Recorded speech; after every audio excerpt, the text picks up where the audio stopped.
Ebirwadde ng'ekyomumawugwe, ekibumba n'ensigo ze zimu ku ndwadde ezisinze okubala bannayuganda embirizi nga n'abamu okutuuka okukkirira ezirakumwa.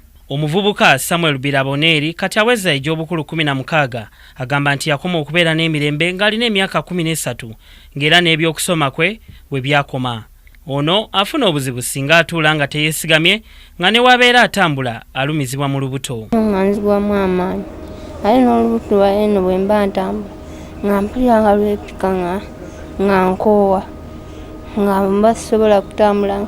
Mu kutambula nga ntambula bwenyimirira ndamula bwenyimirira kati oluvaamu nga mpulira bubi nnyo weno nga watandika okukuba nga mpulira nga wagenda okwabika.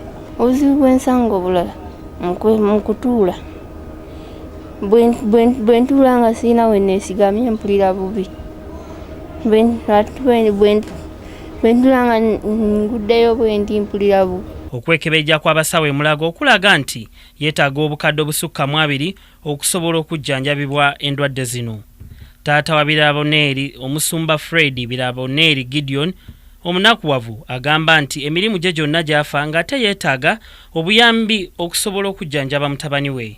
Ono agasseko nti talina byakunywa n'ebyokulya ebyamuwandiikibwa abasawo ng'era awalirizibwa okumuwa ebyo byatasaanye kulya. Newe mu kyalo tebiriiyo ate ne bwanga mu ebiri tebirabika bya bbeeyi kusinza sikyalina mulimu gwe nkola ebbanga lyemaze ly'emyaka 3 egyo sirina mulimu nti guuguno nakati eno olwaleero mazeyo wiiki namba ngenda mu yakubiri buli we ngenda bampa kitanda ne ku luno lwenyini badde bampadde ekitanda nga basindise kiruddu naye nensaba neŋŋamba walekanga nensaba obuyambe mu Buluganda kwe kujja eno nawe alabo nawe mbadde ntuuse. Omusumba Fred Biraboneri awanjagira abazira kisa bonna bamudduukirire kuba obulamu bwa mutabani we buli mu matigga. Yabi okuyambibwa abantu bonna kubawuliriza ba Kingdom n'abalabi b'oku Kingdom TV nsaba buyambi omwana ono asobola okuddamu ab'omulamu asobola okuddamu asome kubanga lino bbanga lino lyamazira emyaka 3 tasoma. Gwalina obuyambi osobola obuyisa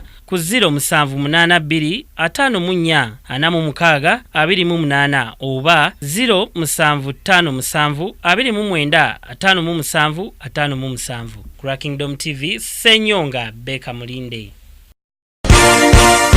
This is Kingdom TV.